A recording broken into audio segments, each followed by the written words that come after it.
First off, I'm not going to be analyzing much of Jon's side profile in this video because you can see that it's kind of grainy due to him being an actor in the 1980s. So we have most of our photos in the front profile, but I have went ahead and done all the side profile measurements before. It's just for the purposes of this video, it's not good quality. Anyway, so the first side profile measurement I will just start off because it's the most important, is the jaw angle, and then this will be the last one. So his jaw angle is actually not the most ideal. It's about 123 to 125 degrees, which is still very good, but in males, a lower angle produces more bite force. A lower angle produces more bite force in general, but in males it's more attractive to have an angle below 120 degrees. It depends how it harmonizes with the face, but in Jon's case it isn't a deal breaker at all. It's not really affecting his overall looks.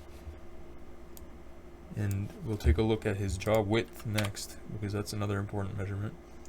So your bigonal width is how wide your face is, and this is the jaw width. So you take this measurement divided by how wide your face is, and this is your bigonal width. And his is approximately 87.2%, which is in the ideal range. You want to be around 83 or 85 to 93% in men. In women, about 1 to 2% lower. So keep in mind his bigonal width is about 87%.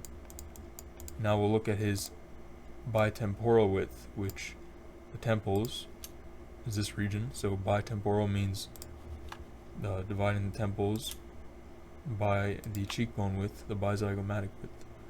And his bitemporal width is about the same. It's 86.9%, which is also in the ideal range. So an attractive quality you will notice, especially among men, is that you have the temple width about equal to the jaw width. You definitely don't want it to be overly wider or overly more narrow, because it just throws off the facial harmony and the more squared off, harmonious face appearance. So in that respect, he has a lot of facial harmony. Let's take a look at his chin to philtrum ratio now. So this is the philtrum. It's the region, oh no, this is the philtrum, sorry. And this is the chin, or the pogonion region. And his chin is about 2.59 times taller than his philtrum, which is a bit higher than the ideal 2 to 2.5 range, but it's not a deal breaker. And higher ratios are more masculinizing, so if anything it'll be a positive feature that makes his face unique, while not an ideal quote-unquote feature. Next we'll look at his total facial width to height ratio, and that would be his total facial height divided by his total facial width, and his is about 1.29, which is a bit of a more compact face. Ideally you want to be about 1.35, which is right in the middle of the ideal range, because you don't want your face to look overly squished or overly long. But his is within reason, and it's not anything crazy. He just has a more wide facial shape. And next we'll look at his facial width to height ratio, which basically does the same thing as the previous measurement, but it's about his mid-face. So his facial width to height ratio is this cheekbone width divided by his mid-face length, and his is about 2 to 1. So this is perfect. Like, you want your facial width to height ratio to be in that 1.9 to 2.1 range, because it's the most appealing and the most normal looking. If it's too low, it looks like you have a drawn out horse face, or if it's too high, your face looks overly squished. So in this respect, he has a very harmonious face. and his cheekbones are also very high set. So the way I like to measure how high set the cheekbones are is you take the widest part of the face, which is here, and then this is the total mid-face length, is this length, like we went over before. And actually I like to take it at the eye line, so we stop right here, and then it's this measurement divided by this measurement. So I'm sorry if that's a bit confusing, but it's basically just how high up are the cheekbones in your mid-face. And his are very high, they're about 86%. So that's exceptionally high cheekbones, and it adds to the model-esque striking look. Not many people will have high set cheekbones like that. And next we'll take a look at his mouth to nose width. So this is his mouth width, and you divide it by the alar width, or the nose width, and his is about 1.44 times, which is ideal. In men, you want to have a lower ratio because it's more masculinizing, and women tend to have higher ratios. Sorry if I'm a little bit scattered with my speech because I'm trying to look through a bunch of measurements while I'm doing this. Yeah, 1.44 times. The ideal range is about 1.4 to 1.56 in men, and in women it goes up to the standard golden ratio. So a woman can have a smaller nose and it makes a larger ratio, which makes sense intuitively. So the golden ratio, while it has applications, I feel like it's more applicable to women than in men, because women traditionally have been studied more for their beauty than men, I'd imagine. And next we'll take a look at his facial thirds. Now here I see a flaw,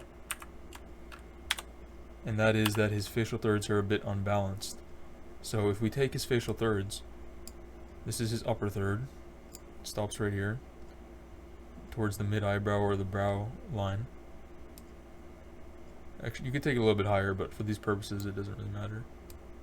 And that's his middle third. It's from that eye line to his bottom of the nose. And then the lower third is from the nose to the bottom of the chin. And you can see how unbalanced his facial thirds are.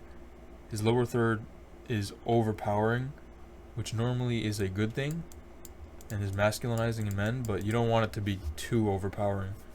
And this is a similar trait to Chris Hemsworth. He has the same exact issue. It's not going to be a deal breaker where you become ugly because of it, but it does affect your overall facial harmony. And his middle third is about 31.6%, and his upper third is about 28.2% or 1%. I'm just rounding. So you can see how unbalanced that is, since the equal split is 33. So look how far these stray from 33%. It's like a 7 or 5% deviation, which is not great. But the good thing is that his thirds are favorable. They're more masculine. You don't want feminized thirds where your jaw is really short, because that's even worse. And another one of his flaws, quote unquote, which is less severe, is his upper lip to lower lip ratio. His lower lip is only 1.39 times his upper lip. So you could say that his upper lip is a little bit too full, but it's not going to be a complete harmony breaker. His eye separation ratio is perfect. He has very harmonious eye spacing. So we'll take a look at that in this photo. So for eye separation ratio, you take the interpupillary distance, or the distance between the pupils, and you divide it by the bizygomatic width, or the total width of the face. And his ratio, or his percentage, is about 45.6%. So these are neither close set or wide set eyes. It's perfectly in the ideal range, and the scientific ideal has been established at 46%, but anywhere in men from 44.5 to 47 or so is perfectly ideal, and you'll find a variety of men in that range. It just depends on how their face pulls together. So this is good eye separation, but the issue is that his eyes are a little bit too close together in terms of eye spacing. I'm sure we've all heard the term the eye should be one eye apart, and you can see that his eyes are less than one eye apart, about 0.83 eyes apart, which is nothing crazy, but ideally you want your eyes to be exactly one eye apart. And the third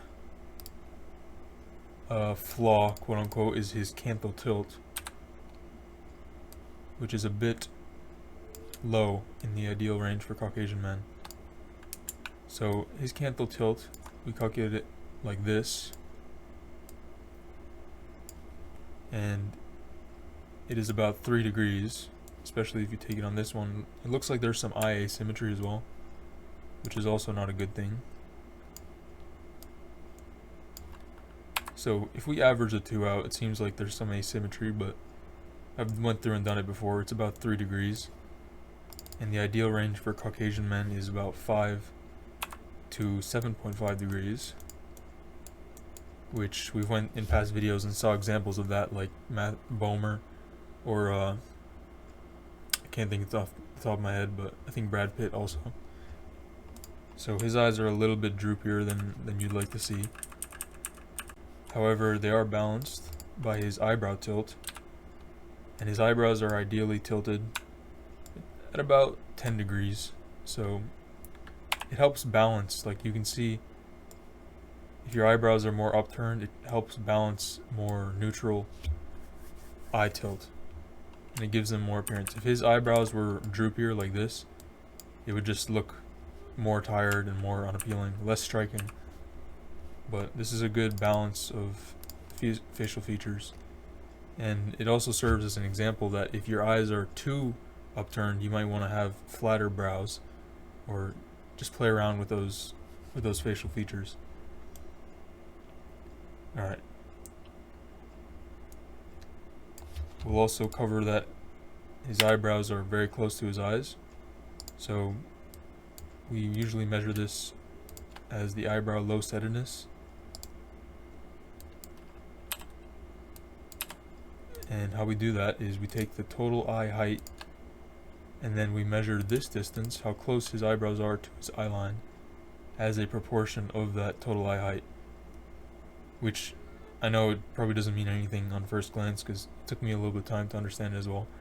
But basically his eyebrows are very close to his eyes, but not overly so like Tom Cruise. Tom Cruise basically has no distance between his eyebrows and his eyes.